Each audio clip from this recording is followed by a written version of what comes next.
All right, so welcome to part 2 of this free real estate marketing course. So this video right here legitimately is going to be the most amount of free value I've ever given away in any resource whatsoever in my past 6 years running my marketing agency, doing online courses, coaching, consulting, everything.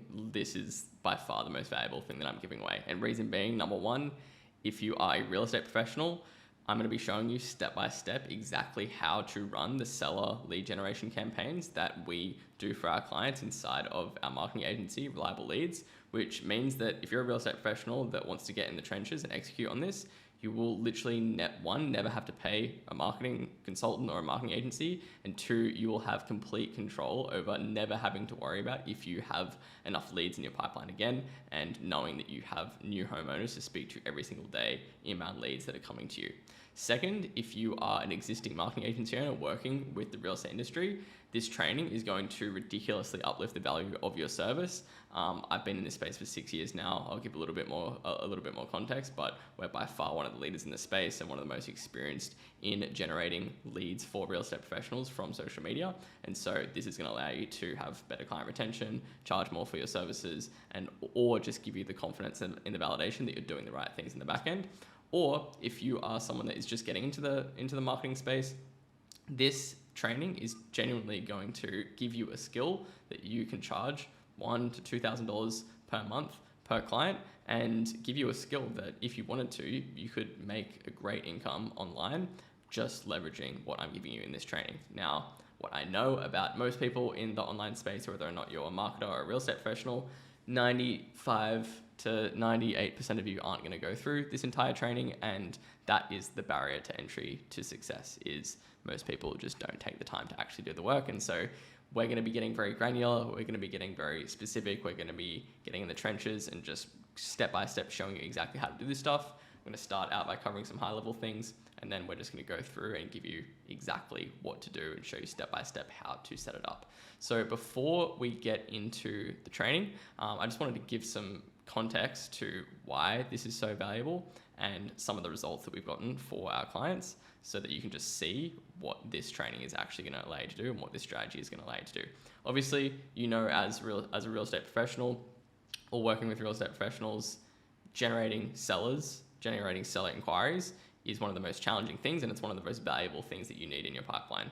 Especially in Australia and New Zealand, real estate professionals, you make money by acquiring a listing, and you need more homes to sell. And so one of the most efficient ways to do that is through paid advertising on social media. And so this is the service that we have offered from the get-go when I first founded this marketing agency just over 6 years ago now, and we have only been providing this solution for that entire time frame. So 6 years of compounding, improving the same service, implementing it over and over again, and up until this point we've worked with hundreds of clients and spent over $2 million on Facebook and Instagram advertising across the board with all of our clients. And so that's why marketing companies and marketing experts like us have such a competitive advantage in this space, because there is no possible way that as an individual real estate agent or even an entire real estate company could get even close to spending that amount of money on their own paid advertising to scale client acquisition. Because we're able to implement these strategies across so many clients and spend so much money and also test it across all different categories and varieties of markets, means that just we have an insane amount more data than the average real estate professional, and especially as the average marketer, just because of the time frame that we've been doing this and the amount of clients that we've worked with. On top of that, I've actually also coached and trained over, again, 200 marketers and marketing agency owners, many of which have gone on to scale marketing agencies in the real estate niche, especially in Australia and New Zealand. A lot of my clients and coaching students have gone on to be some of the leaders in the real estate marketing space, and themselves, they have worked with 10, 20, 30, 40, 50, 90 plus clients. And so my strategies have also been implemented across all of the clients of the marketing agency owners that I've coached. For example, just to give some context of some of the people you might know, Nathan Lilly with Lilly Media, Dylan Marley with Cold to Sold, Maurice Salib here with Icon Digital, Icon Media, Aaron Perez here in the US with Landboss, Aiden Jefferson with Generate Listings or Jefferson Digital, Tyler and Brady Morton with Ulist. Not sure why a couple of these are showing up twice, but those are a couple of examples of some of the agency owners that we've worked with. So Some of the recent results, just to kind of put these strategies into context, literally just at the start of this week, the team had a check-in call with one of our recent clients that have been on board for about 2 months and sent me a message to say, hey, this is a cool case study for one of our newer clients. And for the past 2 months, they spent just over $2,000. They booked an extra 24 on-site appraisals, and they acquired an extra 3 listings. And so their average cost per lead was around $13.60, and they produced an 18.38x return on ad spend. So for every dollar they put into this system, they got $18.38 back. And so again, just to put that into context in terms of other industries, like us as marketing agency owners, I've spent hundreds of thousands of dollars to be coached by some of the best people in the space, and the general benchmarks that we aim for when we're trying to scale client acquisition with our own paid advertising is around 5 to 8x return on ad spend, and even then that is extremely profitable. And so the fact that that it's extremely possible and likely to achieve even just over a 10x return on ad spend in the real estate industry is honestly insane, and most real estate professionals really undervalue the opportunity in context to how profitable many other business models are in most other industries. For example, like e-commerce brands, most e-commerce companies are happy to be comfortably sitting at a 4 to 5x return on ad spend once they're at a high level of scale. And so the fact that we're sitting here and we can just produce an 18.3x return on ad spend is honestly just ridiculous. And I think because a lot of people in the real estate industry live in a bit of a bubble and just aren't exposed to many other business models, they just don't understand how insane of an opportunity it actually is. So those are some cool recent results that we've gotten for some of our clients. So what we're going to be breaking down in this training, number one, this is like one of the main kind of valuable resources that I'm going to be giving away to you. This is a 20-page step-by-step SOP showing you exactly how we set up our campaigns, from the ad copy templates that we use in our winning ad copy, the winning creatives that we use in our campaigns, exactly how we structure and set up our audiences, and then also how we set up the integration on the back end with Grow High Level, and build out all of the SMS and email automations on the back end. Gonna give you all of the step-by-step videos that show you exactly how to do that. And we've built this SOP out to the point that we have virtual assistants on our team that can do the grunt work of campaign setups for us. And so the most time-consuming part of getting these campaigns launched, either for your clients or for yourself, is making the creatives, because when we run these types of campaigns, we need to have usually at least about like 9 to 15 different image variations to launch into the campaign.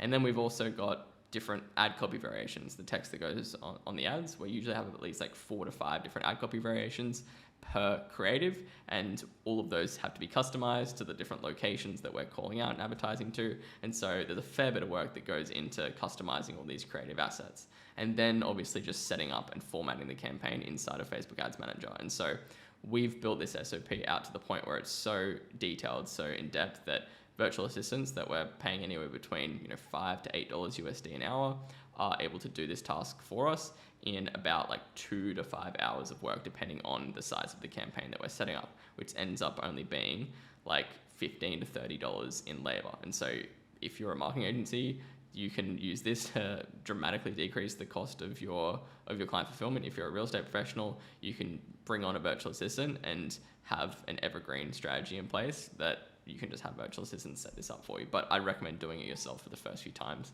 so that you get familiar with it.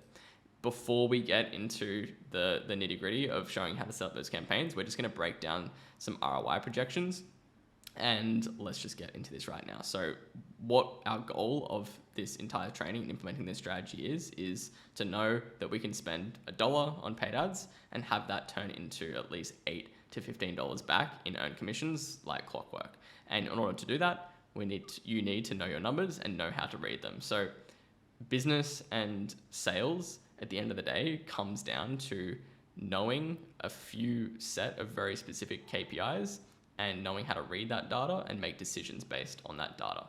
A business is comparable to the human body and your vital signs. We have our core body temperature, we have our blood pressure, we have our heart rate, we have, there's a few other main things, and your business or your sales is exactly the same. There's a few core KPIs that tell you explicitly, are things going well or are they not? Are they on track or are they not? Are they profitable or are they not? And knowing how to read those numbers can tell you what the problem is so that you can attack that directly and scale a lot more quickly and smoothly. It's honestly shocking how poor most real estate professionals' sales management and KPI tracking is. We speak to 15, 20, sometimes 30 real estate professionals every single week that are applying to work with our marketing agency. And part of our sales process is to audit real estate professionals' sales processes and figure out where they're at. And most of the time, it's very obvious that real estate professionals are just giving vague answers based on rough estimates of, this is how many listings we do on a monthly basis for the past 90 days. This is how many appraisals we book on a weekly basis. This is how many calls we conduct on an average basis. This is how many inbound leads we're getting on an average weekly and monthly basis. This is our cost per lead. This is our cost per appointment scheduled. Most real estate professionals have no idea about any of these KPIs, which are the most essential things to know in your sales process. And because I'm in the digital marketing space and I've been coached by a lot of other, 8, some even 9-figure entrepreneurs in the online business space, what's very evident in the online business space with sales team management is that there is a dramatic just a higher standard for sales team management and KPI tracking. And I assume that is because the industry relies more heavily on paid ads, therefore the stakes are higher, therefore the sales process has to be more efficient.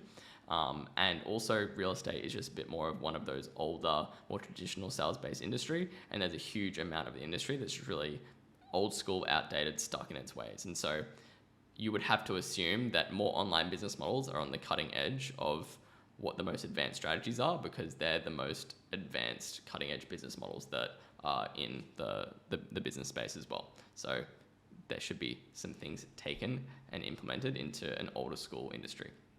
That tracking sheet that I pulled up earlier is going to be linked. These resources are all going to be linked down in the description of this video, so you can check them out. So you can check out our KPI tracking sheet, make a copy of it, use it for yourself, for your clients as well.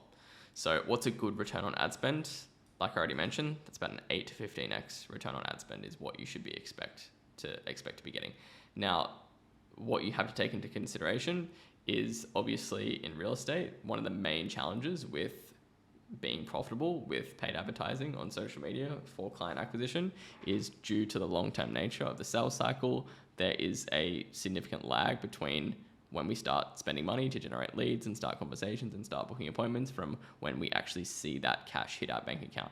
It's not like we're running ads to an e-commerce store and someone can make an impulse purchase to buy a fluffy dog bed straight away. It's not like we're running ads to get people to sign up for a free trial to a gym where we're getting people to show up to the gym and we can close them on a gym membership straight away. It's not like we're running ads for a dentist and we're promoting, a free teeth cleaning and then we're upselling them to a teeth whitening, or, they walk in with a cavity and they need to get filling in their tooth. So people selling their homes is obviously a big commitment. It's most people's biggest investment. There's a lot of consideration and logistics that go along with the decision to sell a house. And so it's where we don't get that there is a lag between leads generated, appointments booked, and cash actually hitting your bank account. Because even once you've secured a listing, you have to sell that property, and that property has to actually transact and close before that money hits your bank account as well. And so we need to know the leading indicators of what can give us data and information to know if we're on track to be performing well before that money actually hits our bank account. Because one of the biggest reasons that real estate professionals lose money with social media is, number one, they're not tracking any of this stuff, or they don't know any of these benchmarks, so they're just driving blind and not even course correcting along the way because you're not tracking these numbers, or just having incorrect expectations around how much you need to be spending, how many leads need to be generated, how many appointments you should be booking, and also how long you should be expecting to run ads before seeing an ROI in the first place. And so if you don't know any of these things, then you can be testing something out or buying someone's service or using a strategy and thinking that it's not working when really maybe you just weren't spending enough on ads, or maybe it wasn't the right time for you to be doing this service because you just can't afford to spend enough on ads that is actually required to see results. So let's look at cash versus revenue ROAS. So ROAS is just return on ad spend, meaning how much money did you make from the money that you spent on paid advertising. So it's important to know the differences between these two different versions of return on ad spend. So cash ROAS is ROAS calculated based on cash collected in the time frame that's being measured.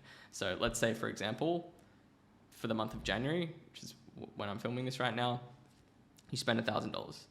In that month, let's say you get really lucky, your market's really hot right now, or you just get lucky and a short range seller comes through in one of your leads and you secure a listing and your market's really hot and you happen to sell that property very quickly. So you earn, let's say, a $12K commission from that property's sale. You spent $1,000, you made $12,000 that hit your bank account. That would be a 12x return on ad spend in terms of cash collected.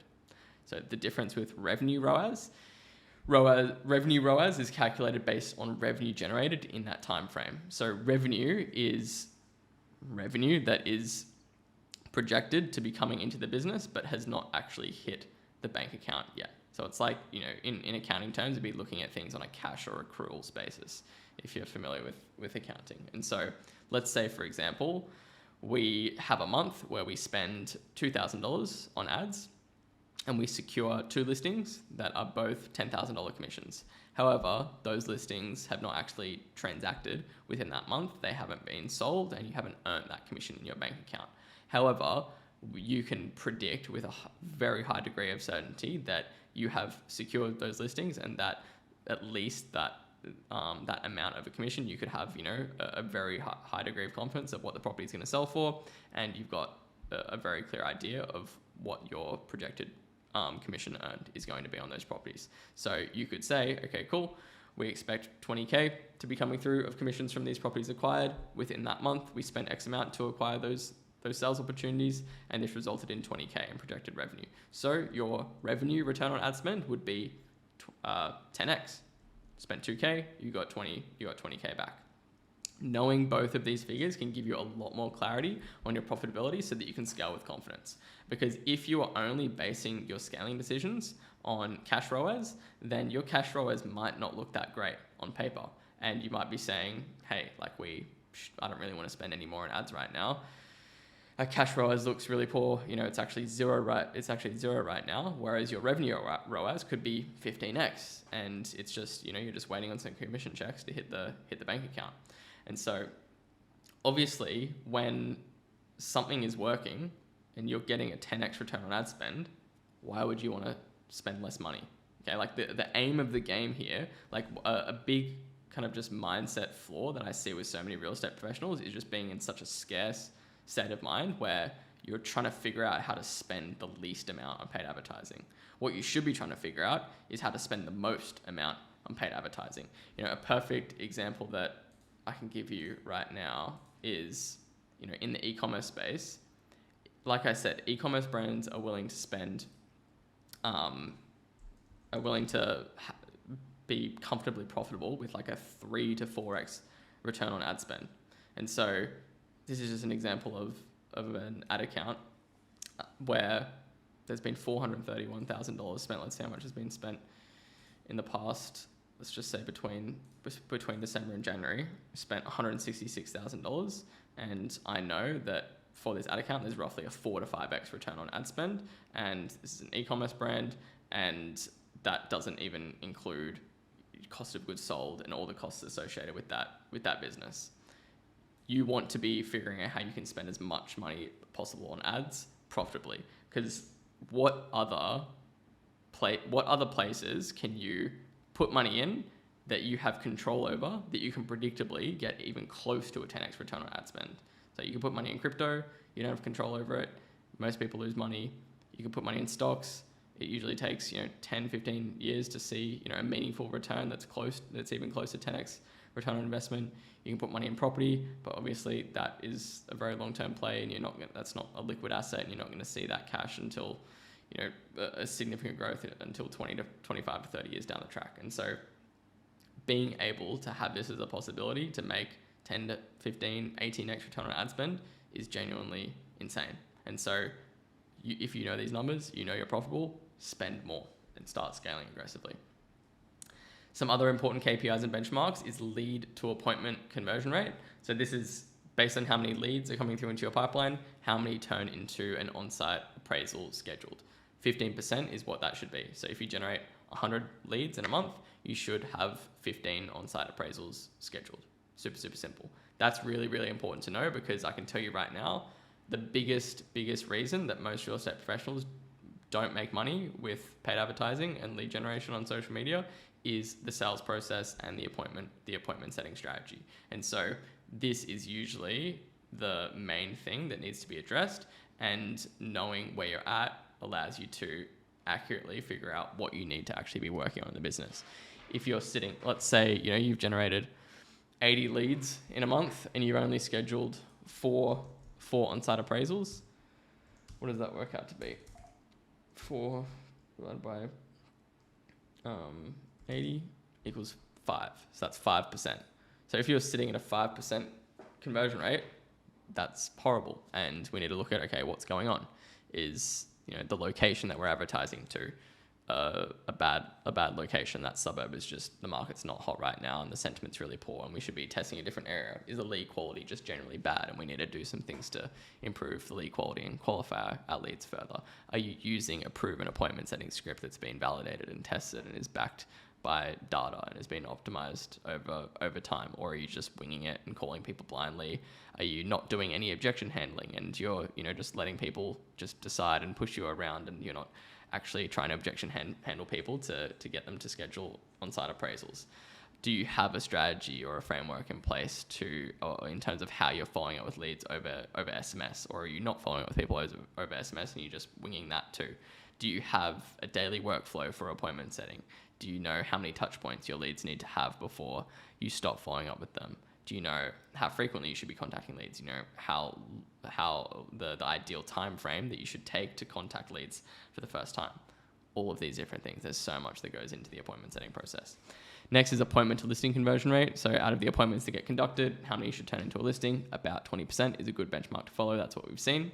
Lead to listing conversion rate across the board, and this is based on over like an annual time frame, should be about 4 to 8%. So 4 to 8% of leads generated through social media should turn into a listing acquired. Obviously, that's a big range, and that is the difference between different markets and different agents. Obviously, there's a huge range in terms of how much money different real estate professionals make.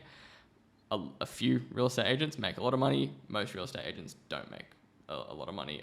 A fair amount of real estate agents make decent money.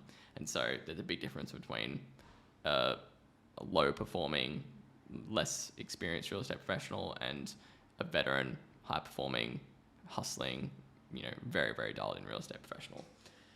Target cost per lead in low competition locations. So we break down our target cost per lead between low competition and high competition areas. The reason that we do that is because it makes no sense to compare markets that are completely different in terms of their characteristics.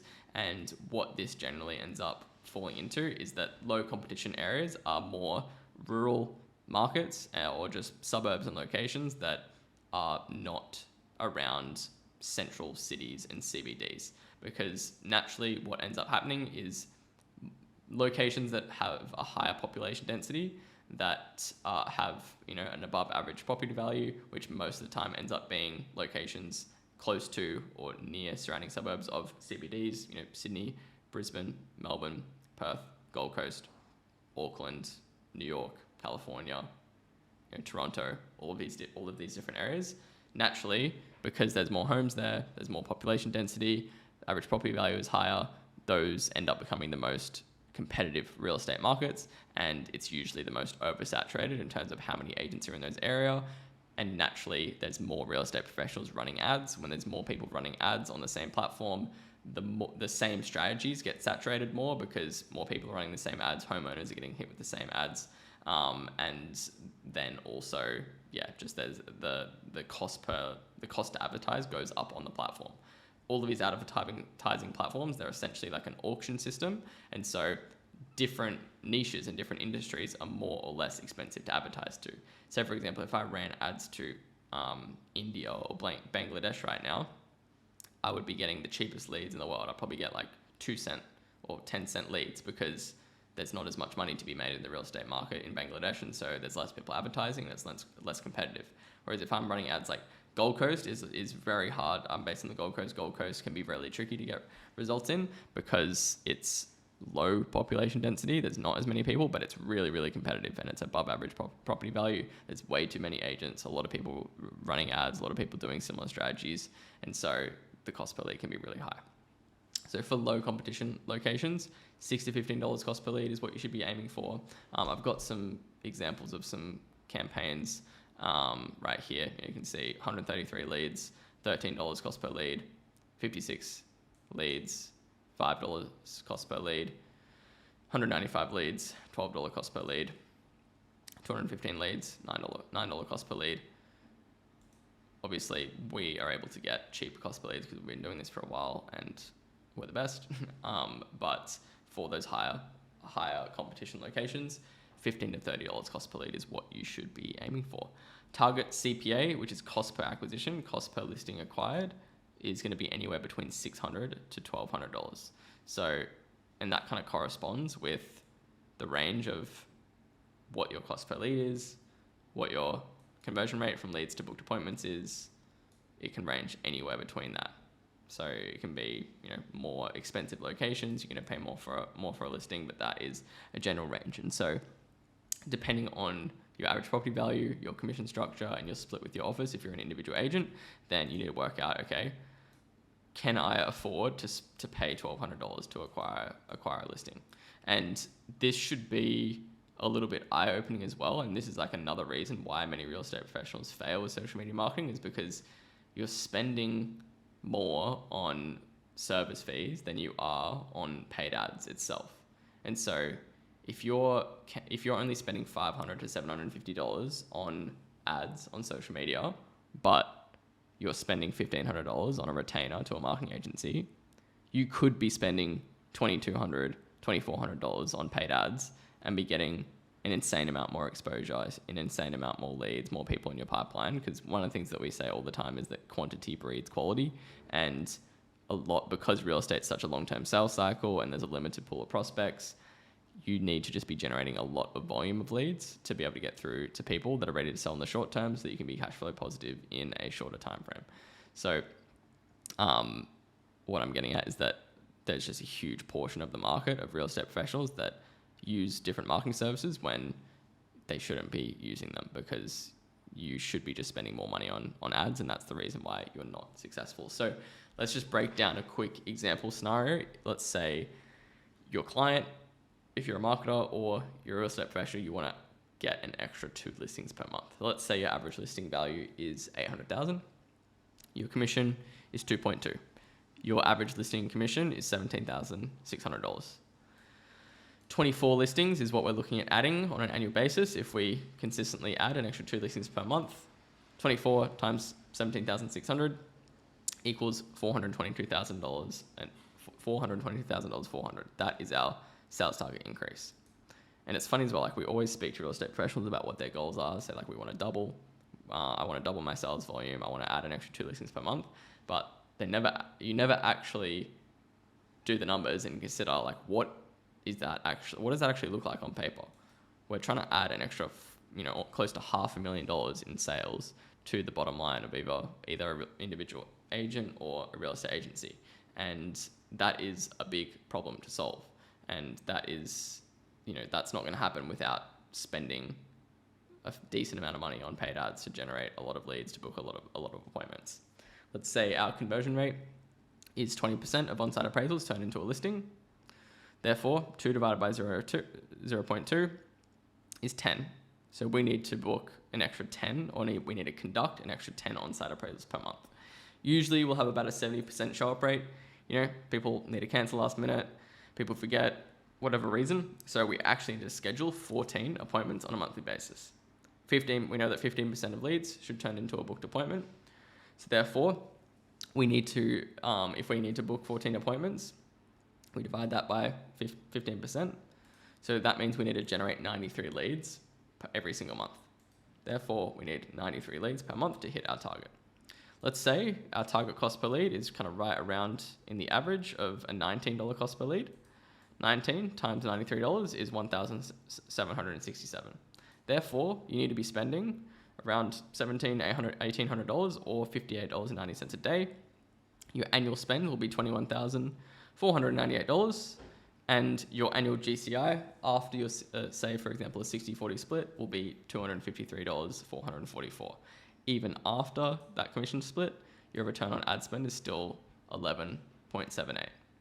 I know I ran through that really quickly, but this exact kind of scenario breakdown and forecast or projection of sales stats is exactly what you as a real estate professional need to be doing for yourself if you're wanting to scale client acquisition with paid advertising.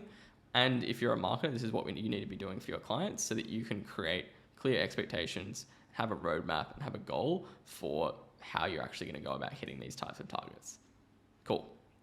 One thing that is extremely important to remember and keep in mind, in any sales-based industry, is that prospecting and lead generation compounds. So like I've already mentioned, the main challenge with client acquisition through paid advertising in the real estate niche is that it's a long-term sales cycle coupled with being high ticket.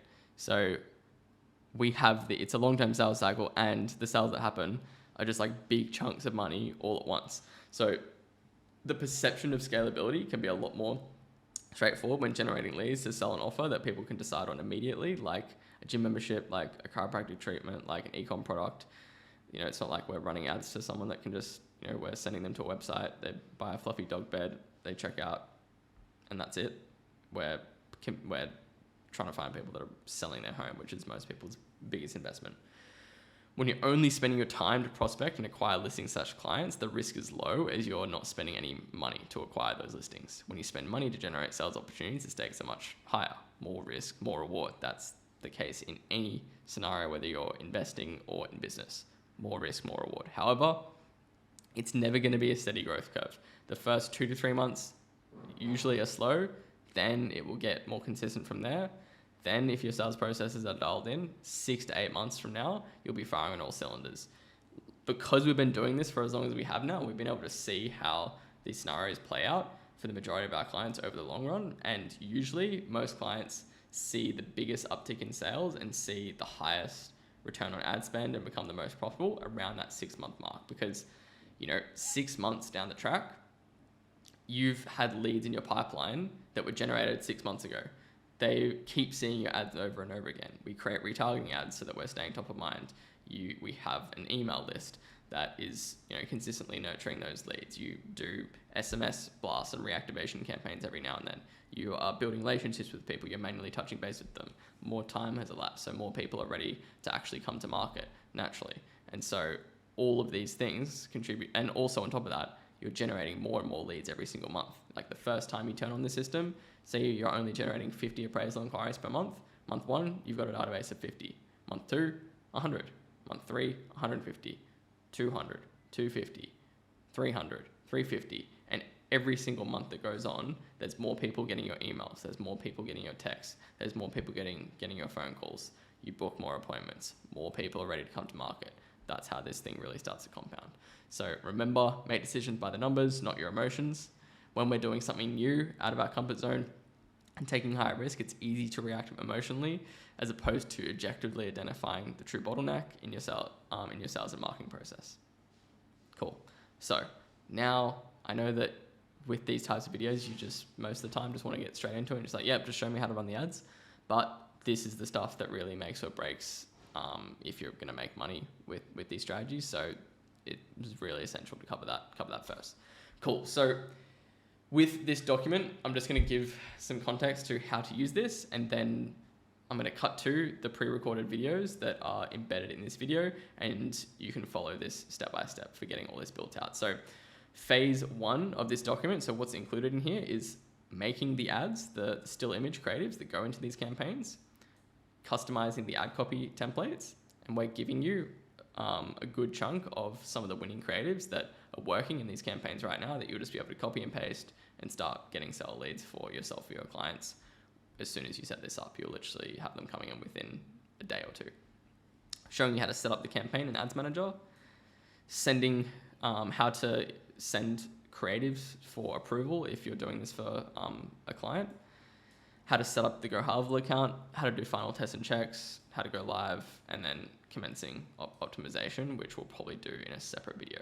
So step one is making the creatives and formatting the ad copy. So all you'll do is you'll just watch the video. We've provided a template. Step one is is setting up the ad copy.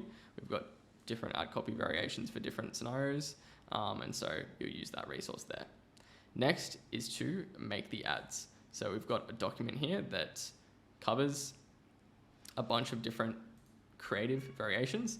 Another thing that I want to touch on as well, because a huge misconception that real estate professionals have is assuming that the ads that you're running need to be dramatically different, or the essence of the ad or the objective of the ad should be to dramatically differentiate yourself from every other agent in your market. And so what you need to understand, and a mindset shift that you need to have, is that every single marketing strategy has a specific purpose and has a specific role in your sales process. If you're trying to communicate a point of difference and you're trying to build a personal brand and you're trying to be known in your market and get your name out there, we hear that all the time from real estate professionals. I just want to get my name out there more. I just want to get more exposure. If you just wanted to get more exposure, then you could just, plaster up a super simple ad similar to what you throw on the back of a bus stop that has a big headshot of yourself saying, thinking of selling, call this number. There's a lot of other things you could do. You could create, value-based content. But what that isn't going to do is it's not going to generate leads, it's not going to start conversations, and it's not going to get appointments booked. Okay, so the ads that we run are highly optimized for the sole purpose of lead generation, because that is and this is direct response marketing. If you start going down the rabbit hole of really educating yourself on marketing, the two main different categories are direct response and then branding. And so what we're doing is direct response. We're trying to get people to respond with their information, show intent, so that we can have a conversation with them and book in an appointment. You can't do both at once, and it just becomes less effective. And so we've found that this is the most profitable way and the highest likelihood way of getting a return on your investment in a quick enough time frame. And so don't change anything dramatically about the strategy. Just go ahead and execute on it, and it will work. I literally guarantee it. And we provide a lot of support on the back end. You can work with us one-on-one. You can join our courses and coaching programs. You can become a client of ours. And if you need help in, optimizing this for your situation, for your clients, then you can do that. There'll be a link in the description of how you can do that. Next is just setting up and formatting the campaign. So that is literally everything. And yeah, we're just going to go through and show you step by step how to do that. So I'm going to cut to that section of the training, get stuck into it. I'm not going to jump back on in this version of the video at the end. The rest is just going to be simple, relatively boring step-by-step training videos so that you can go ahead and get all of that built out. But I hope this training was valuable for you. If you want any feedback on your campaigns, you can always reach out to me on Instagram. If you've got any other follow-up questions, just hit me up on there. It's just liam.casey. But otherwise, like I mentioned, there's like 3 main ways that you can work with us. We offer white label services to marketing agency owners. If you want us to run your ads for your clients, you can scale quicker. If you're a real estate professional, that's the main thing that we do. You can work with us directly and we can just build out all these systems for you. Or if you're wanting to learn how to do all of this yourself as a real estate professional or a marketer or agency owner, then we've got a program called Real Estate Marketing Secrets where we can show you how to do all of this stuff as well. So that's it, guys. Peace. Hey team, so in this video, I'm going to be walking you through completing phase 1 of our seller lead generation campaign setup process, where first of all, we're going to be formatting the ad copy. And then second of all, we're going to be making the ads that we'll be running for our clients. So let's start out with formatting the ad copy. So first of all, I'm just going to run through the rules for ad copy formatting. First of all, we need to include at least 4 different ad copy variations. Therefore, customize a total of 4 variations. We'll be targeting 3 suburbs. Therefore, ad copy templates that call out the suburb will need to be customized. And Yeah, will need to be customized to add in the suburb name. I'll show an example of that in a second. Some ad copy templates are more suitable for hot markets and others for down/slower markets. Therefore, you need to have context on the client's market from the onboarding call in order to know which ad copies to use. Add the customized ad copies to a separate Google Doc, which make it easier during the campaign setup process. So whether or not you're completing the entire campaign setup yourself end to end, or if you're just completing these steps individually, adding all of the customized ad copy templates to a separate Google Doc will make it much easier for yourself or any other team member to be setting up the campaigns for our clients. So you've been provided this document right here, which is a template which includes all of the ad copy variations that we're currently using for our clients to generate real estate seller leads for our clients. There's a bit of a description as well on this document, which just gives a guideline of how we'll be updating these creatives on an ongoing basis. What we'll also be doing is we'll be leaving consistent notes and annotations by highlighting the ad copy and leaving notes on and just feedback on how each of these different ad copies are performing currently, so that you can see when you're creating clients' ad copies and setting up campaigns, you have some context on which ad copy templates to use in your campaigns. So like I said, you should have a general awareness of what the current state of the market is as a result of consistent communication with current clients. However, we do want to confirm with individual clients what the market conditions are like in their area, as it can vary a lot from your location. So if you've been tasked to set up and customize the ad copy templates for a given client and you're not 100% sure which templates to use from this document, then just reach out and ask the team and we'll let you know which templates to use. So what I was getting at here is that for every single client, we need at least 4 variations. So the first thing that I'm going to do is I'm going to just create a new doc. And so the client that we're going to be using as an example for this task is Tuxil here. And so we're going to be adding all of the ad copy customizations to this document. I might just create a quick template for this as well. Perfect, so I just added a template in here. So this first document where it says use this template doc to complete this step, this has all of the ad copy templates on it, as you can see. And then this second one where it says use this doc to add the customized ad copy, we'll use this to just click file, make a copy, and then we'll use this document to actually add the client's customized ad copies on here. So first thing that we'll do, because Tuxil here is the client that we're using as an example for this campaign setup, just change the name of the document, change the name of the title here, and then we'll change the name of these subheadings to the different suburbs that we'll actually be advertising to and setting up for that client. So this info should be collected in our onboarding process. It should be inside of the client's file, inside of ClickUp. If you're not sure where to find that information or you're having trouble finding it, just reach out to someone in the team. Also, it's extremely, extremely, extremely important that we get the spelling right for the names of the locations and suburbs that we're advertising to. And so, for example, here, you can see that there was a misspelling of Wellingston, potentially. And so we always just want to, if there's ever anything that looks like it's spelled incorrectly, just double check it and look it up to see if that is the correct spelling or not. So we can see that the correct spelling is actually Wellington, not Wellingston. And so we'd be wanting to change and update that. And so I'm just looking on the map compared to the other locations that we're also advertising to see if that is the right spelling or not. Yeah, so we can see that in this area we've got Mount Wellington here, so that was a misspelling, and so that needs to be Mount Wellington, not Wellingston. So I'm just gonna add that and update that here. Cool, so we've got our 3 suburbs here. Now all we need to do is come in, select our 4 ad copy variations, and then we're going to add that to the doc. So first one that we're going to use is this one right here. He's sitting on a gold mine. So not all of these ad copy templates need to be customized. As you can see here, it's just the ones that include the yellow highlight that need to be customized. And so I'll show you what that looks like in a second. So I'm just going to add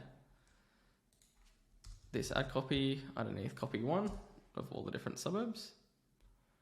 Copy one, copy one. Perfect. Then we're going to do this one. Copy two. So where it says location, this is where we're swapping it out for Ellerslie. Actually, let's just copy and paste it directly from here so we're avoiding any spelling mistakes.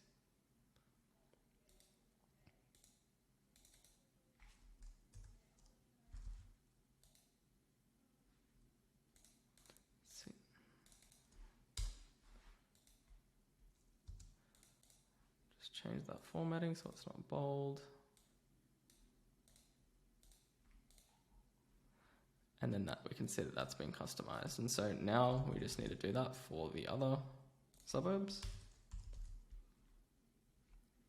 For this one, be Mount Wellington. And then for this one,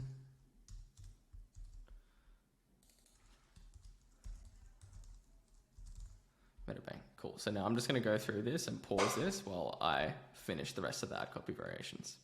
One thing to look out for when you're formatting this is that there's not like double up on spaces. I know this is like little tiny details, but this stuff's really important because when these ad copies get copy and pasted into Facebook Ads Manager, we need to make sure that there's not double up on spaces. So we can see here that like, and it's really easy to do when you're like copy and pasting things back and forth.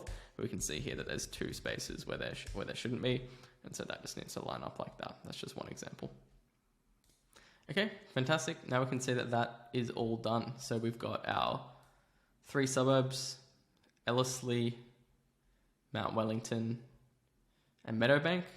And then under each of those subheadings, we've got copy 1, copy 2, copy 3, copy 4. And then each of those have customizations where they're calling out the correct. And again, this is why we check things because I just picked up on a mistake there. So before we finalize this document, either if you're sending this off to someone else in the team or we're jumping straight into the next steps of formatting the campaign or making the creatives, we just want to run through and do a quick check that the formatting is correct, spaces are where they should be, that the names of the suburb is where they should be under each of the subheadings. So we can see Mount Wellington, Mount Wellington, Mount Wellington, Mount Wellington, Meadowbank, Meadowbank, Meadowbank, Meadowbank. That all looks good. Formatting looks good. Spaces looks good. Everything looks fine. That is good to go. Awesome. So now I'm just going to save this.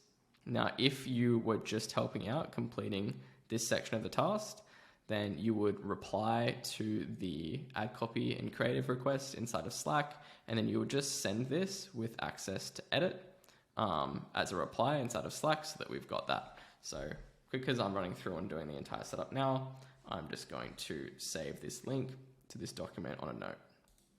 And if you're using a platform like ClickUp, a great thing to do is you can just add that inside of ClickUp as a comment so that that is saved there.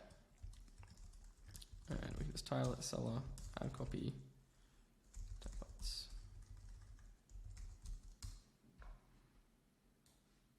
Cool, sweet. Now that we've done that, now we can move on over to making the creatives. So first things first, we have provided this document right here, which has all of the templates that we are using for our creatives. And on here, we've included detailed breakdowns of things to consider and things that you need to pay attention to when making and customizing each of these creatives. All of these have been made and created on Canva. And so for each of the creative variations that are inside of this document, we've also linked the template URL for the creative so that you can access that. You can open that up inside of Canva and you can start editing from the pre-existing template to make it a lot easier. Cool. So just some general rules for making these ads. So when we're doing a campaign setup, we need 9 ads. There needs to be a total of 9 ads made for launching new client campaigns.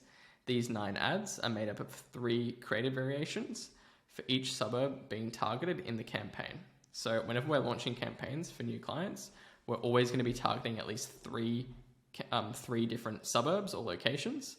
Therefore, and then for each of those suburbs and locations that we're targeting, we're going to have at least 3 different image variations of the ads that we're going to target. And each of those 3 image ads, we make them different so that they're customized to the location that we're targeting. For example, in these ads, like in these examples, we're going to be calling out Stoke as the name of a name of the suburb in the ad, and then we've got Stoke here. Or we're calling out Birkdale, or here we're calling out Birkdale. So all the image of the house that we're using in the ad will be from the client and from the suburb that we're showing the ads to. So 9 ads need to get made. Creatives need to be customized to the suburb that they're going to be targeting and include images and text reflecting that suburb. Follow the image guidelines in the provided template. Use the client's branding guidelines when relevant, including fonts, colors, and logos. That is super, super, super important. Cool. So just some things to consider when making templates. Overview of this document. Use this document to access the image ad creative templates we use for our real estate seller lead generation campaigns on Facebook and Instagram. Just some quick rules for making these creatives. Number 1, always make sure that you incorporate the client's branding guidelines, like I just mentioned. This should have been confirmed in the onboarding call and recorded in the client file inside of ClickUp. So inside of the client file, inside of ClickUp, we should have saved a client branding guideline that should be inside of this table here, where there should be either some kind of PDF or we'll add it in the comments section inside of the client file as well. If you're not sure what the client's branding guidelines are, just send us a message inside of Slack and we'll confirm with you, or we'll chase up the client to get those branding guidelines over to you. Cool. Next, when incorporating the client's branding guidelines, consider the following elements that can be included. So usually when a client provides like a branding kit, it will include like the colors, it will include logos, it will include like graphic design elements, and fonts. And so those are the main things that you want to look into implementing into the creatives. So for example, for like this creative, for example, see we've got this red, we've got this different font for the headline here, we've got a different font for this search icon, we've got a different image in the background. So for incorporating a client's branding guidelines, we might change the color of this red to their branding guidelines, we might change the font, we might change the image in the background slightly, things like that. So like I said, just consider the branding colors, fonts, logos, existing images, etc. If the client does not have a preference for branding colors, then use red as the primary color in the ad graphics with this color code here. And that is the same red that you can see in this example right here. The reason that we do that is just because historically we've seen the color red perform best for paid ads from a lead gen standpoint. Cool. Next, always make sure that the text is readable and that the colors are selected so that there is sufficient contrast between image, text, and graphics. So, for example, if we have a client that has different colors for their branding guidelines, you can see there's like a gray being used here. We just want to make sure that all the words on an image are easy to read. Like you wouldn't want to have like yellow text on a white background. Like that is just really hard to read. Like for example, if I just add this, make this yellow,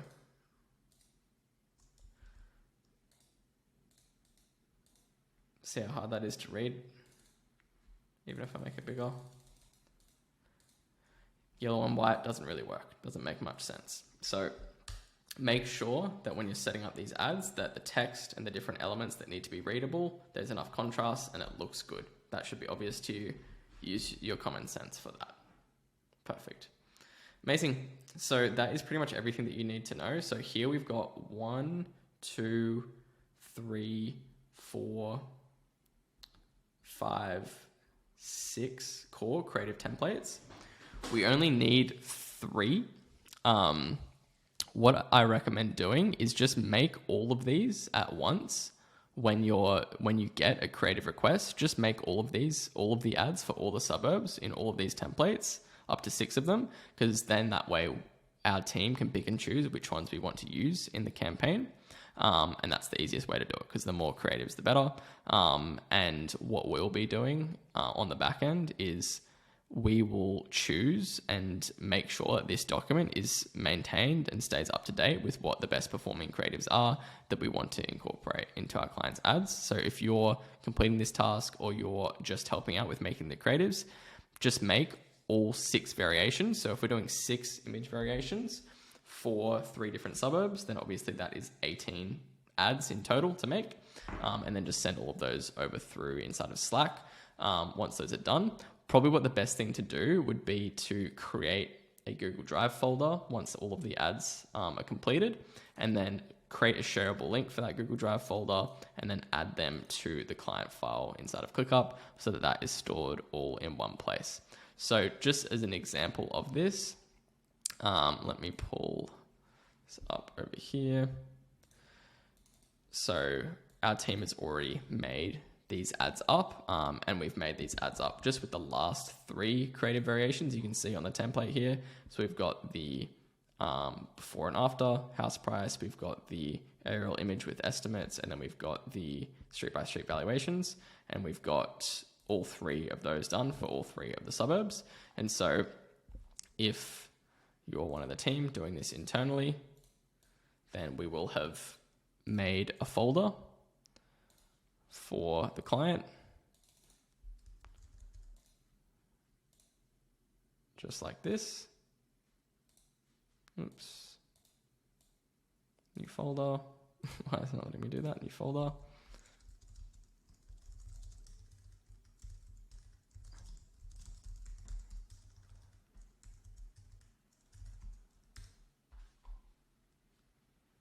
Open that up. Upload the images. And then while that's uploading, generate the shareable link. Oops, share. Change it from restricted to anyone with a link can edit. Copy. Seller. Still image creatives. And add that to the client file. Perfect.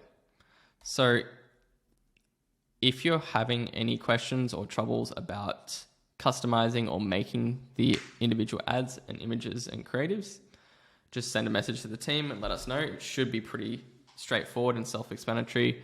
And then also make sure that you pay attention to the image details underneath each of the individual creative variations as well, so that you're paying attention. For example, here, I just detail the things that you need to pay attention to, like background image is an aerial image of the suburb / location being called out, being called out.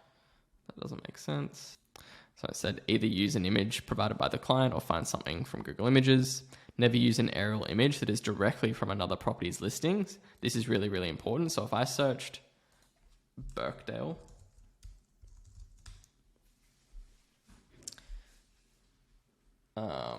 and we're looking for an aerial image,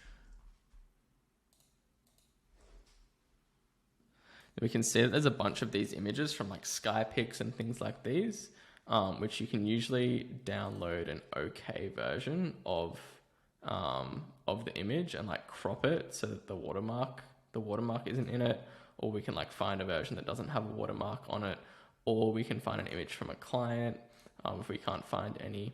But say for example like this, see how this is like directly from realestate.com and this is another person's listing or for a specific listing. These are the types of images that we definitely don't want to use. So if you found an image from a platform like Zillow, realestate.com, Domain, you can't use those images. If for any of the ad creatives, you're struggling to find the content to use for the images, just let the team know. We will also provide you with the client's, with a folder with the client's content that can be used for making the creatives as well.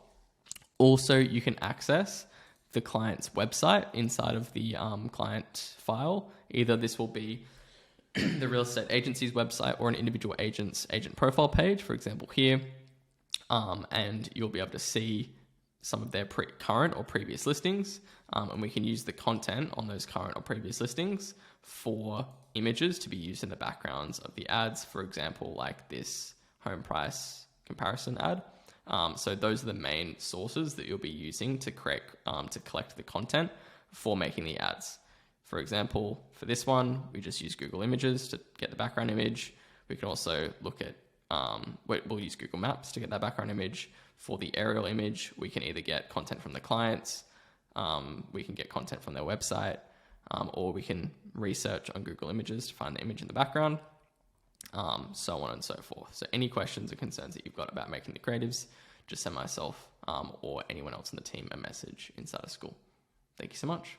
Now, once you've completed both of those, either if you're completing this yourself, then just move on to the campaign setup process, or if you're just helping out with the formatting of the ad copy and the creatives, then just make sure that all that information has been sent over to the team and that they're aware that you've completed those steps. Thank you so much. All right, let's get on to the phase 2 part of this task, setting up the campaign inside of Facebook Ads Manager. So the overview of the high-level steps that we'll be completing is naming the campaign, creating the first ad set, ad and formatting the creative/ad copy, creating the lead form, reviewing and testing everything. And then lastly, we'll be sending creatives to the client for review.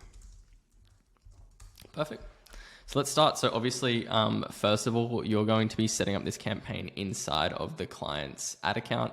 And so you will personally need access and to be granted permissions to the client's ad account and the Facebook page. Their Facebook page and ad account will have been added to our agency's Facebook Business Manager in the onboarding process. And so if you personally haven't been added to those assets yet, you'll just need to double check that. If you're not sure if you have access to the client's ad account or page, then just reach out to the team member who would have conducted the onboarding call inside of Slack, send us a message, or reference the client's details inside of their client file, search for their name, search for their email, search for their company name, and see if you can find it inside of Facebook Ads Manager. What we'll probably do as well in future onboarding forms, we'll just add the client's ad account and details to the client file as well. So we're doing this for TuckShield. So we'll come into Ads Manager, Business Manager, come into Ad Accounts, search for TuckShield, you can see that that comes up right here. If you are not added as a person to the ad account or the page, then just come in, go add people, search for yourself. For example, I'll add Ryan here and then just go manage ad accounts, assign, and then that will give you access so it shows up in your ads manager. Same with the page. If you come over, you can't see the page, then just go add. And if you need to obviously be granted access to the page, so you can select that at the ad level when we're setting up the campaign. Cool. So let's go over and open up the ad account. Let's do this.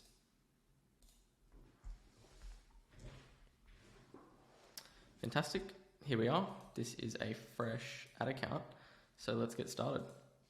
So first things first, choose the campaign objective, leads, and use manual leads campaign.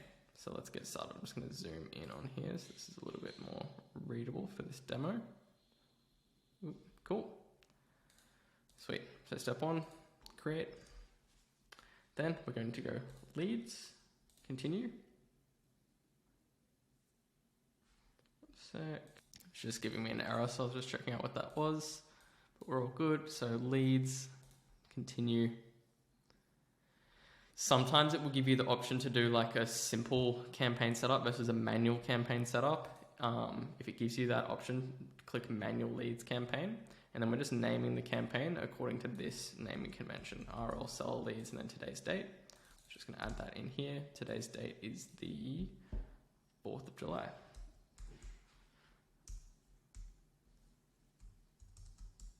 Fantastic. When we're running ads in Australia or New Zealand, we don't need to do any special ad category. In the US and Canada, you do. We're not touching any of this, and then we're just turning on Advantage Campaign Budget. Depending on the client's budget is what you want to be basing the budget off. So we've got daily ad spend here, we can see is 25 for this client, so we'll be adding in 25. Not rocket science. Let's go next. Cool. We've done step 3, we've done step 4, and we're on to step 5, which is pick one of the 3 suburbs we'll be targeting for and name the ad set by the suburb, e.g. Meadowbank. We'll be targeting for the client, I should say. Cool, so inside of the client file, you can see the suburbs right here. So we've got Ellerslie, Mount Wellington, and Meadowbank. So let's just choose Meadowbank as the first suburb that we'll be doing this for. We're gonna name the ad set Meadowbank. Fantastic. Then inside of the select instant forms as the conversion location and keep the performance goal as the maximum number of conversion leads. So let's see that. So we've got instant forms and messenger. So we want to make this just instant forms. So you can see that was selected by default, and that's a very easy mistake to miss. So make sure that you correct that and set that to instant forms. Facebook page. So we want to be using TechShield's Facebook page. Right here it says the terms of service haven't been accepted, so we need to accept that. Cool. Dynamic creatives is off. We're not touching the catalog. We're not touching the budget and schedule. And then in here, now we can set our targeting. So let's scroll down. We just did step 7, make sure the selected Facebook page is the client's Facebook page and that the Instagram account is linked to the Facebook page. We've just done that. Step 8, scroll down to the audience section and leave all the above sections to default settings. Change the age range to 23 to 65 plus. Let's do that. Edit. 23 to 65 plus, done. Fantastic. Then drop a pin on one of the 3 suburbs provided to us by the client and make it a 4 to 5 mile radius. So first thing we're going to do is we're going to come to the geographic targeting. You can see it's currently just set to New Zealand. We'll delete that. Let's go Meadowbank.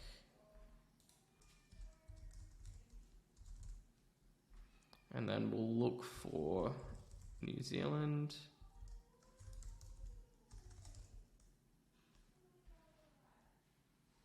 Am I spelling that wrong, potentially?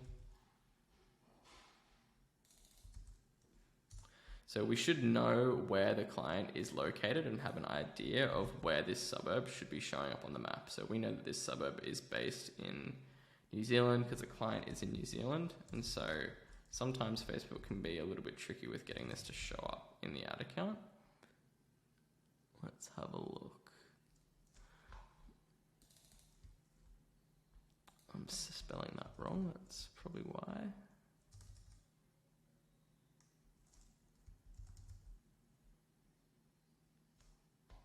Let's have a look where it's coming up on the map.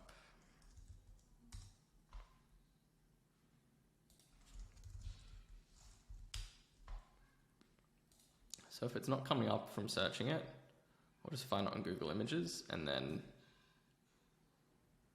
find it on the map. So we can see this is quite a small suburb, which is fine. I'm just going to delete this, going to zoom out, let's go to Auckland.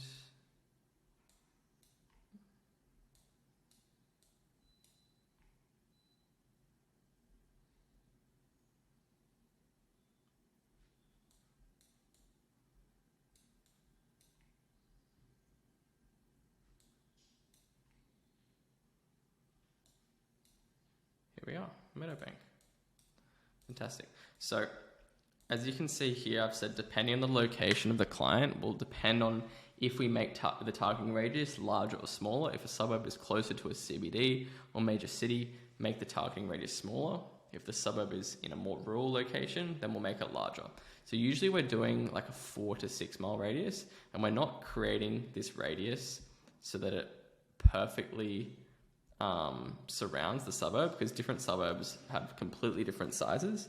And so we want to make sure that the radius is completely covering the suburb and usually going into a few of the surrounding suburbs, depending on the location, depending on how tightly packed and dense the surrounding suburbs are, will depend on how large or tight that we make the radius. For example, in locations that are surrounding suburbs of larger cities, like Auckland is a city, or Brisbane, Sydney, Melbourne, Perth, you name it, in Australia, then usually we're having smaller radiuses because suburbs are a lot closer together and there is a larger population density, and so there's more people in smaller radiuses.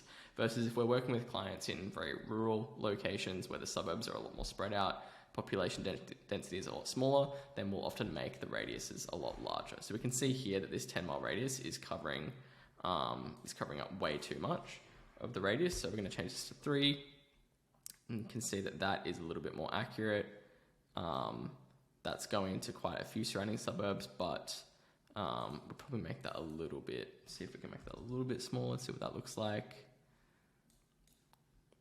That's not too bad. Cool. So for this suburb, because it's a very small suburb and there's lots of surrounding suburbs, we're going to make this a little bit smaller. But for the other ones, we'd make it closer to a 3 to 4 mile radius. If you've got questions around if you've set the targeting correctly, then just reach out to the team and we'll help you out. Perfect. So now let's move on to step number 9. Keep placements, placement settings on Advantage Plus placements, then hit next. Scroll down, keep it on that. Next. Fantastic. Step 10. Name the first ad something that identifies the first style of creative you'll be adding to the campaign, e.g. home comparison. So we have in our creative templates, our 6 different creative variations, and we just want to name the first ad something. We always want to name our ads something that's so it's easy to identify which creative is being used in that campaign. That way, when we're optimizing campaigns at a glance, we can see what creative is performing better, what creative is performing worse. And so, for example, this one we can refer to as home comparison. So at the ad level, we'll just title this home comparison. Facebook page is selected here, that is all good. Instagram account is linked, that is all good. Fantastic. Next, make sure that the client's Facebook page is selected and at the ad level, and that their correct Instagram page is also selected. So this is something that you want to watch out for. If a client already has an Instagram account linked to their Facebook page, then often it will automatically, by default, select and integrate the Instagram account at the ad level. However, sometimes it will select a completely random Instagram account by default. So this is something that you just want to look out for. If the client has not linked their Instagram account to their Facebook page, then usually there is an option just to use the selected Facebook page and leave the Instagram account blank. So just do that. But if the client does not have an Instagram account linked to the Facebook page, then make that a task inside of ClickUp as a subtask so that we can reach out to the client and get them to amend that and integrate their Instagram account with their Facebook page, because it's important that when an ad is showing up on Instagram from the client's account, that it's showing up on their Instagram account, because we'd rather that if someone clicks on their profile, we'd rather that traffic go back to their Instagram account as opposed to just like the generic Facebook page thing when they don't have an Instagram account linked. Cool. So we're going to turn multi-advertiser ads. Have I put in there to keep that on or off? I don't think I've said anything about that. We'll leave that on for now. Cool. So keep single image or video selected and then click add media. Then select add image and upload all of the images that will be added to the campaign in bulk. There should be 9 images in total. Fantastic. So we're going to come down. We're going to go add media, image, upload. And then I recommend once all the images have been finished, either if you've done this, if you've made the images yourself or if someone on the team has, then just download them all and add them to a folder into your desktop. That way it makes it really easy just to highlight them all and then upload them all at once. I'm going to pause this while those are all uploading.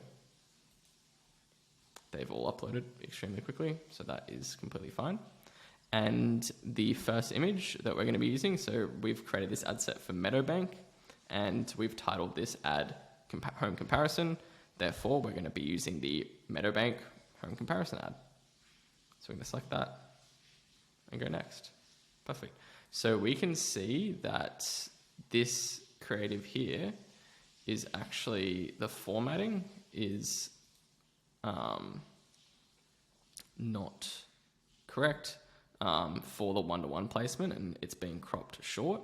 And so for this one, we want to make sure it's on original, and all of our images we actually want to be in the square format. And so this is actually a mistake on our team's end for this specific creative, and so we'd be wanting to reach back out to them, get them to update the creatives, make sure it's in the square format, and then getting those re-uploaded to the campaign. If there's any slight errors like that, we want to prioritize speed of execution and getting the campaigns live as quickly as possible. So if there's any errors or little things like that, don't let that stop you from getting as far as possible with setting the campaign up. And just because there's, one creative that hasn't been done correctly doesn't mean we would stop building out the entire campaign and stop us from going live.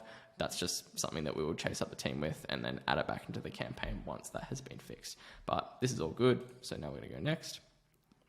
We leave these optimizations on. Perfect. Select the image that corresponds with the suburb we're targeting in this ad set, and corresponding with the creative style that we use to name this creative, e.g. Meadowbank home comparison creative. That's exactly what we've done. Format the image and make sure it's cropped and aligned, lined up correctly for the placements being used. For example, the below image shows an image that doesn't line up correctly and will need to be edited to fit the square one-to-one format. So you can see here, that's when I changed it to the original format so that it wasn't being cropped out. Cool. Next, we just have to format the ad copy. So in our previous steps and previous videos in this training, we have already done the heavy lifting and the hard work for that. And so inside of the client file, inside of ClickUp, we've got all of our ad copies ready to go right here, and we just need to copy and paste them and format them in the campaign, which is awesome. So all it says here is copy and paste 4 ad copy variations from the previously customized templates into the primary text section. Make sure that you are using the ad copy that corresponds with the correct suburb / location being called out. Add the headline and description with 2 variations, which can be found in the ad copy templates document. Change the call to action to learn more. Cool, let's do that. So we are doing Meadowbank right now, which is Ellerslie, Mount Wellington, Meadowbank. Cool. So I'm just going to copy and paste all these in here. Just going to check that the formatting is correct.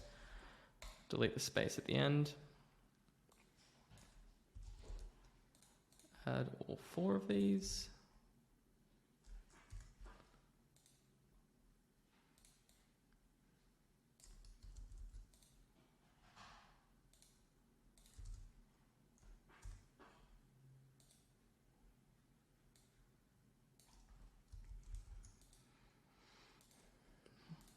One, 2, 3, 4, done. Sweet. Now for the templates for the headline and description, those never need to be customized. Those are just generic for all the clients that we'll be launching. And so you can find those in the original, just in the ad copy template doc. And so those are at the bottom, just like this. So all you need to do is just copy the headlines. 1, 2, descriptions, 1, 2. Amazing. Now let's change the call to action to learn more. We always have that as the CTA. Now we have to create our form. Let's do it. Make sure that we are on the correct section here. Sweet. Step 17, set up the lead form. So first things first is click create form. Boom. Next, name the form using this naming convention. Today's date, 04/7/023. We're going to keep the form type on more volume, as it says here. 4, use the image from your ad for the background image. So in the intro, we're going to keep this selected, use the image from your ad. Then the headline. So number 5, everything's laid out for you here. You literally just have to copy and paste it. Then for the description,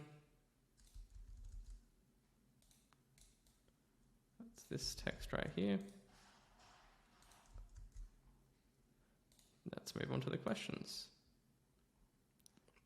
So we leave this blank. We're not doing any conditional logic.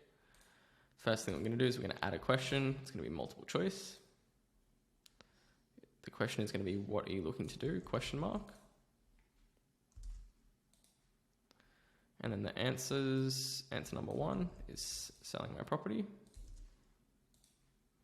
And then answer number 2 is just doing research. I'm doing this very quickly, but the first few times that you do this, make sure that you're paying attention, because there's a lot of different sections that have text in here. And if there's just like one spelling error, one missed letter, one formatting mistake, one grammatical error, it looks really, really bad. On our end, it's lack of attention to detail, lack of care. Obviously, when we're sending these ads to approval, we don't want our clients to be picking us up on basic errors like an ad being cropped and not looking right, or spelling mistakes, or just basic things like that. It's not professional whatsoever on our end, so just make sure that you're paying very good attention when doing these setups. Perfect. So the next question that we're doing is just, what is your street address? And this will be a short sentence question. So we're just going to go add question, short answer, sorry. Let me paste that in there. Done. Sweet. Next, we're setting up the form pre-fill questions. Scroll down, pre-fill questions. All we need to do is we just need to add a category, contact user field's phone number, and then we're just changing the order where we're making full name the first section. That's it. Next, add the privacy policy using this URL. So in this document, you can click on that hyperlink section, go copy the URL, and then paste that in the privacy policy section. I'm just going to go add the link, boom, and then link text. We just make it privacy policy.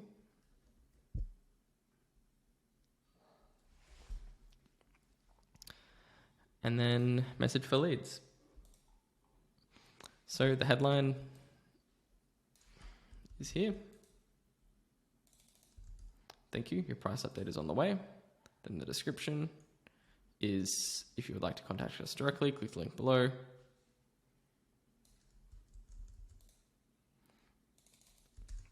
Mind you, if the client later down the track, once any of our clients have created their video sales letter, we'll be creating a different lead form, because we'll be updating this thank you page so that it has different text and a different link.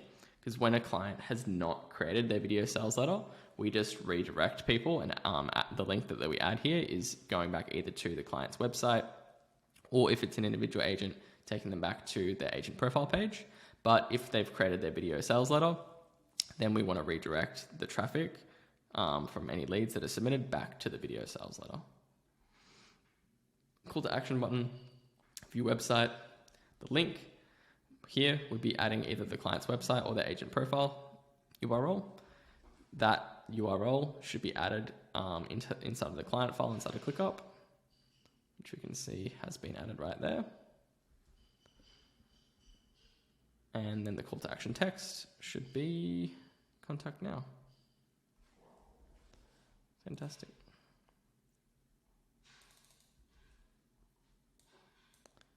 Sweet.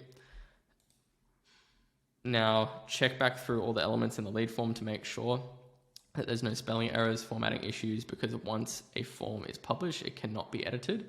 Once checked, publish the form. So that's really, really important For whatever reason, and as annoying as it is, once we hit this publish button, after creating and setting up a lead form, you can't go back and edit anything about it, which is super, super annoying, because if there's just like one little thing that we need to change or something we want to update or a different thing that we want to test, whatever, you can't.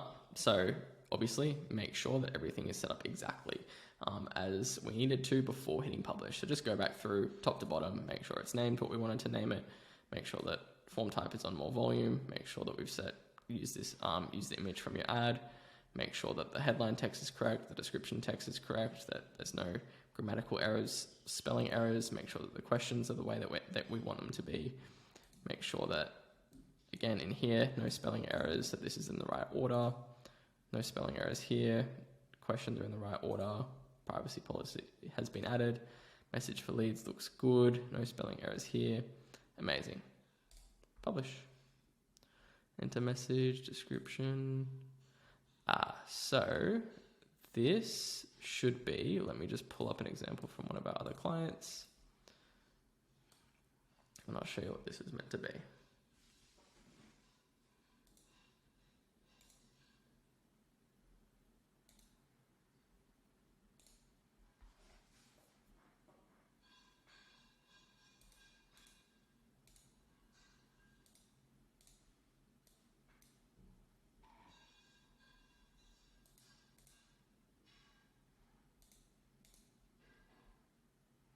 Okay, so this is just this text right here.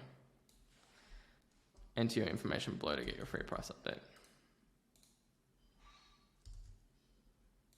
So I'll just add that to the pre-fill questions section.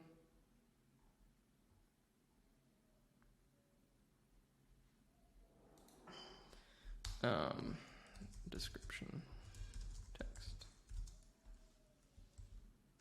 Cool. And publish.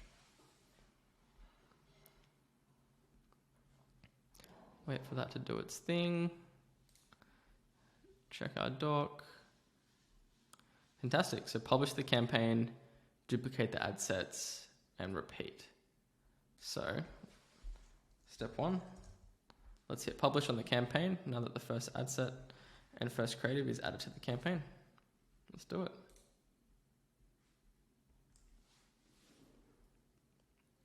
Exit out of here, wait for it to finish publishing, and let's move on to the next step.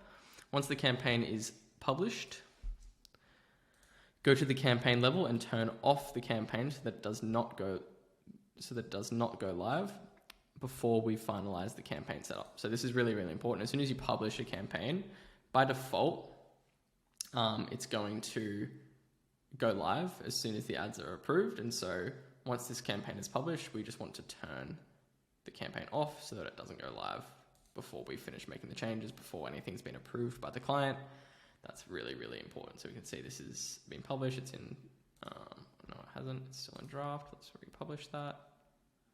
I'll just wait for this to publish. Cool. We're all good. So this is saying no ads, but it just does that sometimes when it's processing. We can see that the ad is actually there, and we'll turn that off. Cool. So the next thing that we're going to do, once the campaign, we turn that off, go back to the ad level of the new campaign, duplicate the existing ad twice. So this is the campaign that we just created. Go into the ad level and then duplicate the existing ad twice. I'm just going to click duplicate. Number of copies is currently 1. Make that 2. Duplicate. And then just hit publish immediately. And then exit out of this. Wait for it to finish publishing. Fantastic. Then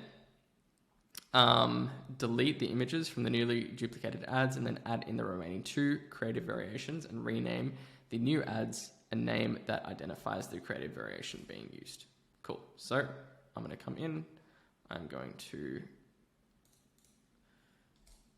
edit this first one. I'm going to come down. I'm going to delete the image. I'm going to add media. I'm going to add an image. This ad set I can see is for Meadowbank right here. So we're only going to use the Meadowbank creatives.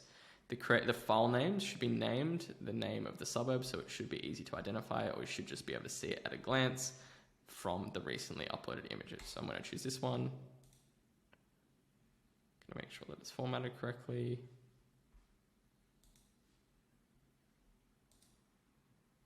Original.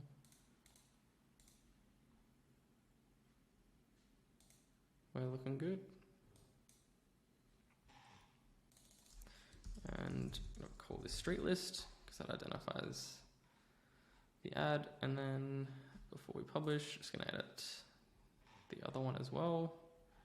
Come in, delete, add media, add image, and then the next one will be the aerial image. Make sure that all of these look good.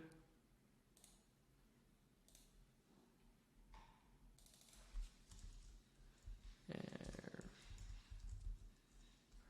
I can spell. How do you spell aerial? Aerial. Boom. Done.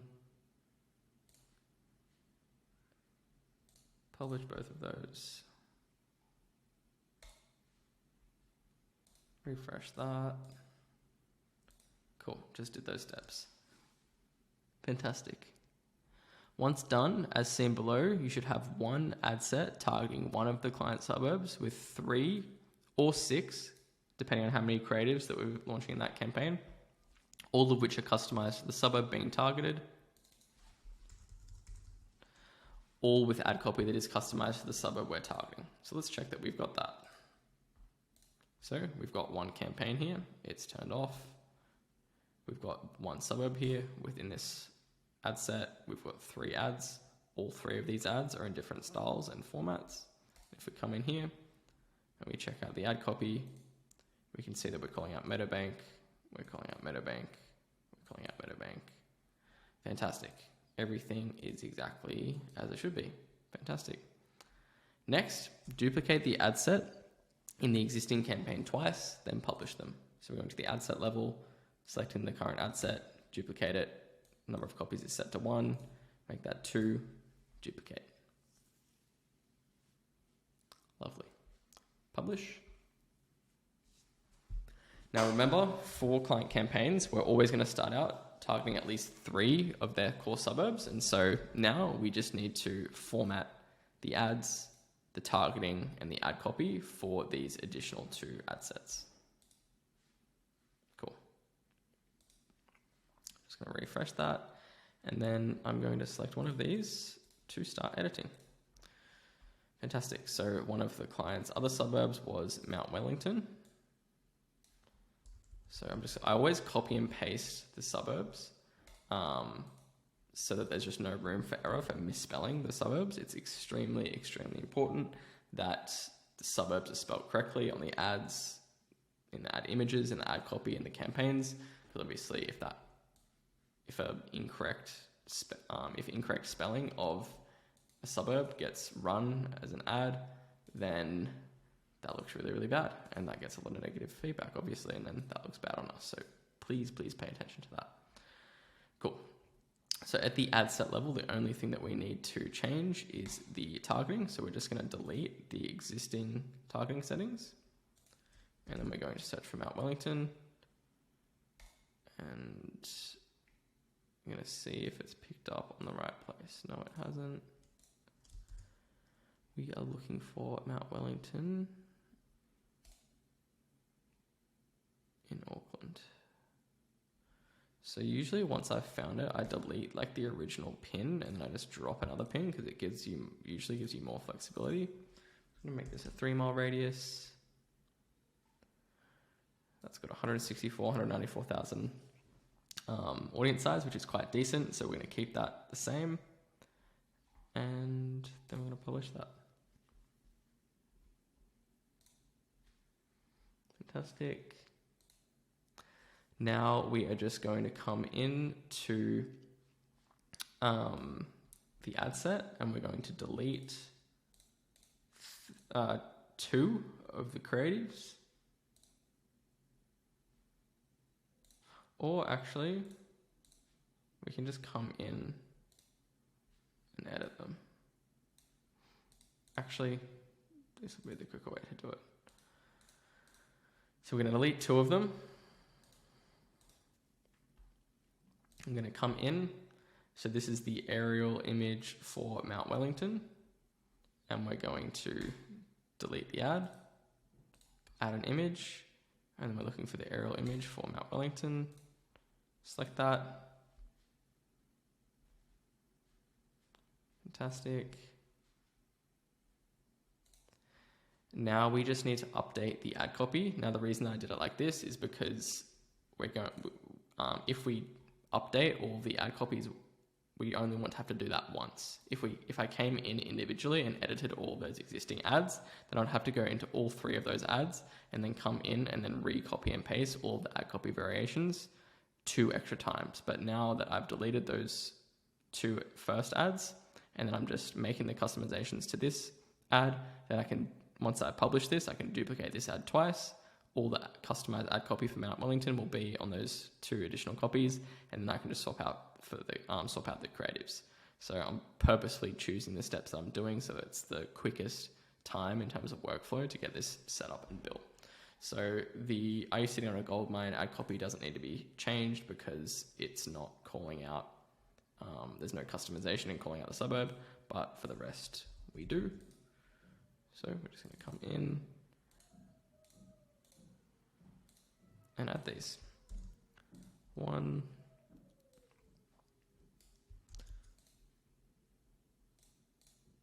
2,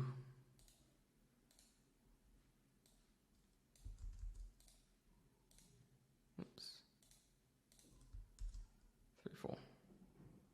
And then we don't interchange those. And publish.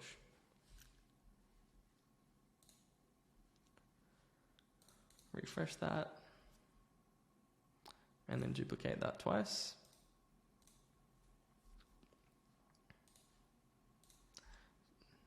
Now for these duplicates, we just need to switch out the image and then rename it. So if we come in here and go edit, delete, add image, Mount Wellington, comparison.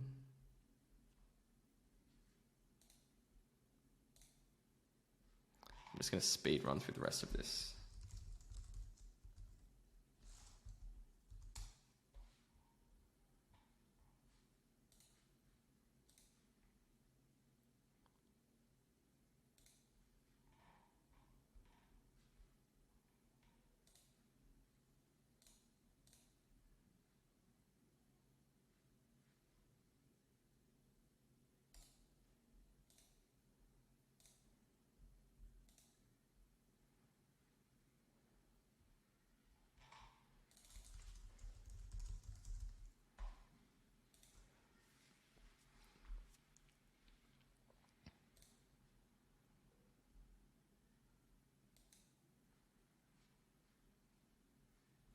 Looks like one of these didn't update.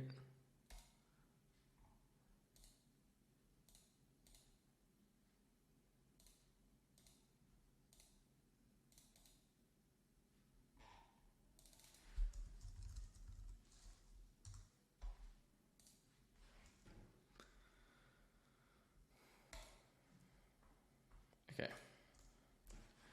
Fantastic. Now we have 2 completed customized ad sets, and the only last thing that needs to be done is the last ad set. So I'm going to come in here. So the last ad set is for this suburb Ellisy. So we're going to come in, going to edit, rename it. Then we're going to come into the targeting, and we're just going to see if we can see Ellisy on the map anywhere.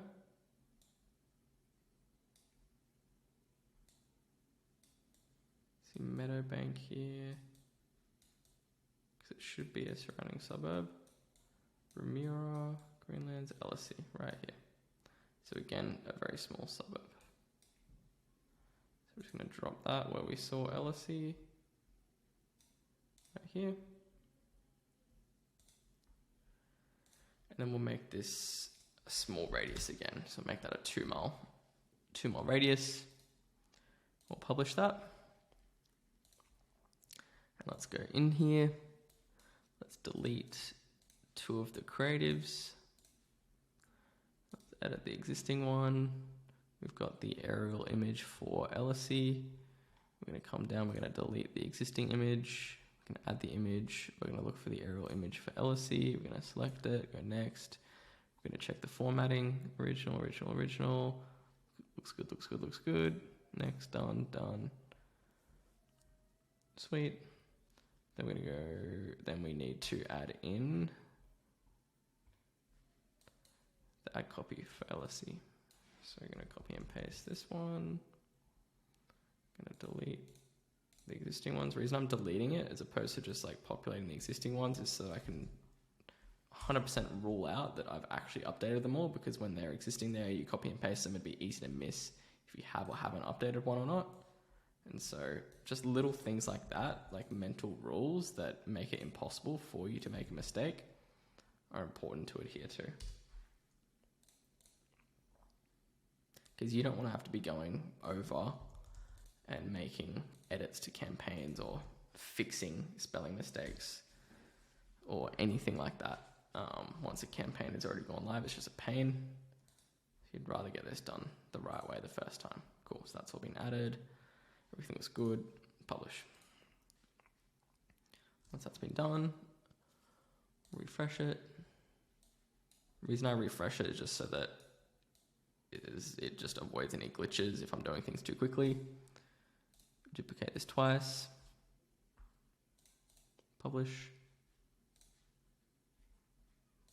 Refresh. Edit.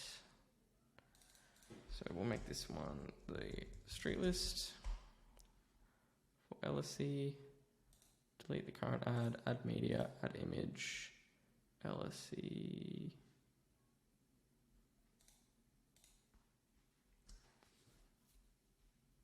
Looks good, looks good, looks good.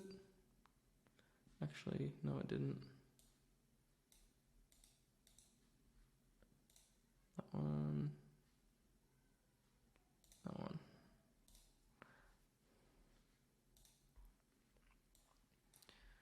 Sweet, now we just need to all publish that first. And the last one will be the home comparison.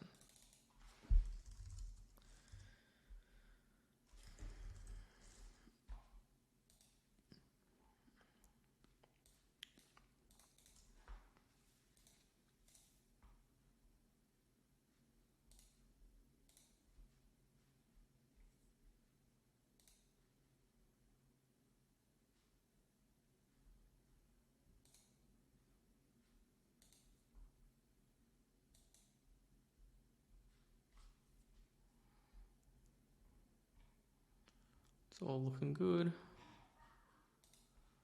Let's publish.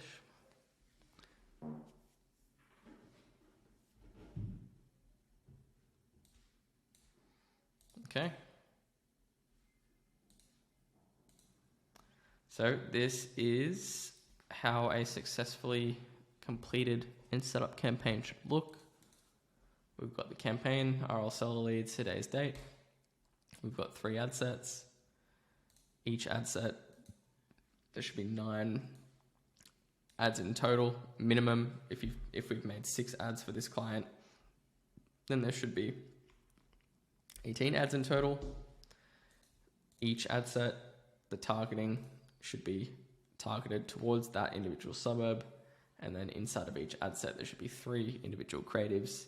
And then at the ad level for each creative, there should be 4 ad copy variations or something similar.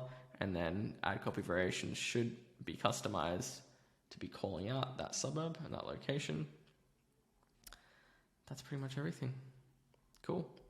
Lastly, just some final checks. Obviously, before sending ads for approval to the client, complete a final check to make sure everything is set up correctly. And this is just a bit of a checklist of things to just check over one final time before sending over ad previews to the clients to get their approval. Number 1, campaign budget is set up correctly, cross-reference that. Next, suburbs being targeted are correct and ads are named correctly. Next, the radius targeting is correct for each ad set for each suburb. Next, each ad has 3 creatives minimum that are all different image styles.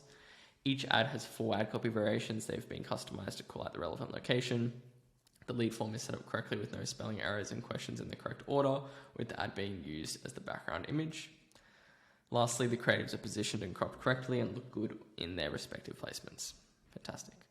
Lastly, once we've done all of that, Send 3 creative examples to the client for approval. You can do this by generating this shareable link for 3 ads so that they can preview it on their phone or computer. And then I've added an example of a message template that we can send to a client as well. So I'm going to do this right now for Takshil because he's waiting on campaigns going live. So what I'm going to do is I'm going to pull up our ads for, let's do Meadowbank, or let's do Mount Wellington, doesn't really matter. And we're just going to go into each of these one by one, go share, and then I'm just going to customize this message template with the links to the ad. So that's 1.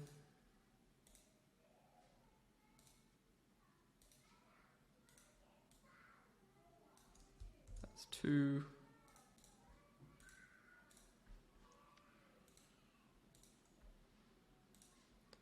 And that's 3.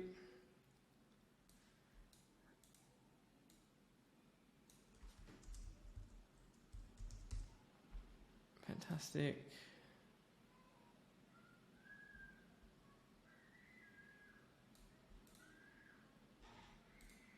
And then I'm going to copy and paste this and send that to the client. So depending on where you're doing your client communication, right now we've got some of our clients on school, some of our clients are on WhatsApp.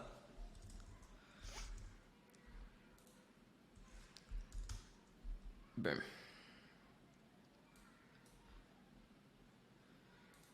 And we're done.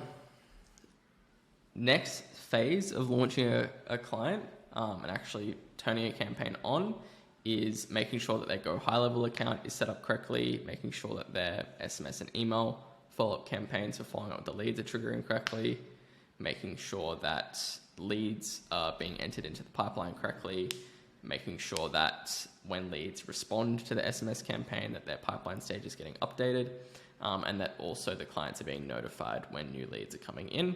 And so we'll have a separate section in this document and a separate training video for running you through that process. That is all for this one. Hopefully this was helpful. As always, if you have any questions with regards to this training, setting up and launching a client's campaign on Facebook Ads Manager, just reach out to myself or someone else on the team inside of Slack. Thank you so much. Peace.